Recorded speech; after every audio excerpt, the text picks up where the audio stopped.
co-chairs, Your Excellencies, ladies and gentlemen, I first of all want to say a big thank you to our co-chairs, President Macky Sall and President Emmanuel Macron, for inviting Ghana to be part of this important gathering. Decided to accept to come here to Dakar, beautiful, famous city, for a very simple reason. Believe the matters that we're talking about here are the most important facing our continent. Education. We have the youngest population on the planet. The youngest population on the richest continent, but with the worst living conditions of anybody on the planet. And that paradox can only be broken by education. So, two-pronged objective immediately. Access to education and the quality of education that would allow them to survive in this 21st century. But then we have the conundrum that has brought us here. How is this to be financed? I'm going to say something here that I hope is not going to put off those who are contributing money to the education of Africa. We cannot depend on other people to finance the education of our country. We cannot do that.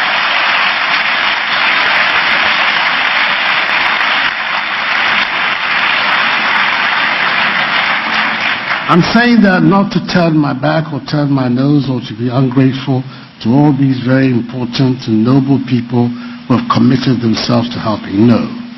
But that if we make our policy dependent on people, on other people, when their policy changes, we will suffer.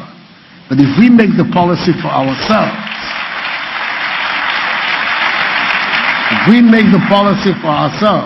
then it means that at all times we will be in control of our own destiny. And the monies, are they available in the continent? Yes, they are. They are in abundance. We eliminate corruption. We take corruption out of our public life. We organize ourselves to have more intelligent arrangements for those who want to exploit our resources. That we have more balanced contracts between us and them. We prevent the flight of capital out of the continent. Thabo Mbeki's commission that looked at the illicit outflows of financial capital out of Africa has estimated that in the last 10 years, every year, 50 billion United States dollars go out of Africa through illicit means.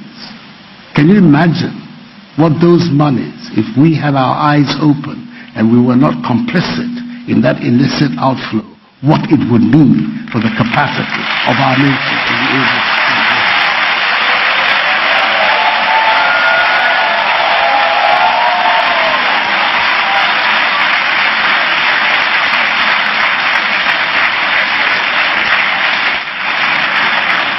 So that is our challenge. That is our challenge.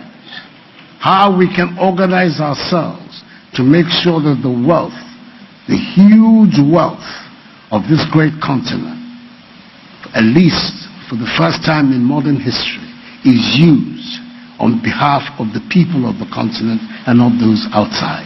If we are able to close that gap, we will come here to Dakar and talk about education, but we won't be talking about the funding of education by others. We'll be talking about the quality of education, about the changes we need to make to our curricula, the emphasis we have to place on our history, on our movement, on our sociology. That then is the future.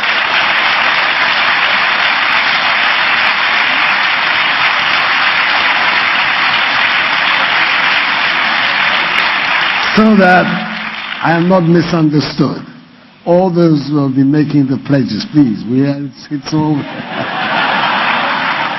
But I think it is extremely important for us to get our whole mindset right. We have within us our capacity to develop and promote the interests of our continent ourselves. Let's do it. Thank you.